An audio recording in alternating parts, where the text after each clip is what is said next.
একবার এক কুকুর আর মোরগের গলায় গলায় বন্ধুত্ব হলো। দুই বন্ধু মিলে একসাথে দেশ ভ্রমণে বেরিয়ে গেল। পথে যেতে যেতে রাত হয়ে গেল, আর রাত হতেই তখন মোরগটা একটা গাছের উপরে ভালো ডাল দেখে শুয়ে গেল, আর কুকুরটা ওই গাছের নিচেই গোড়ায় বড়সড় গর্তে ঢুকে গিয়ে ঘুমিয়ে পড়ল। এদিকে তো ভোর হয়ে আসছে। মোরগ তার অভ্যাস মতো ডেকে উঠল। সেই ডাক শুনে এক খেকশিয়ালির বড় লোভ হলো।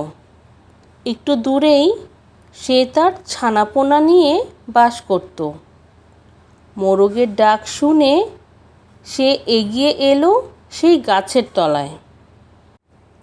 তারপর খেকশিয়ালি গাছের ডালের দিকে তাকিয়ে মোরগকে মিষ্টি করে বলল, "কি যে সুন্দর তোমার গলা! শুনে বুকে জড়িয়ে ধরতে ইচ্ছা করছে। নেমে এসো, আমি তোমাকে একটু জড়িয়ে ধরি।" এই কথা শুনে মোরগটিও মিষ্টি করে বলল, "এই গাছের নিচে আমার দারোয়ান ঘুমাচ্ছে, তাকে আগে জাগাও। সে উঠে দরজা খুলে দিক, তখন না হয় আমি নিচে নামব।"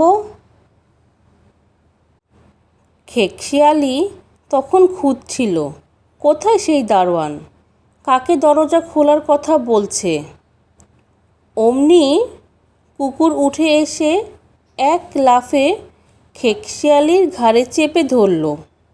তারপর তাকে কামড়ে ছিঁড়ে টুকরো টুকরো করে ফেলল।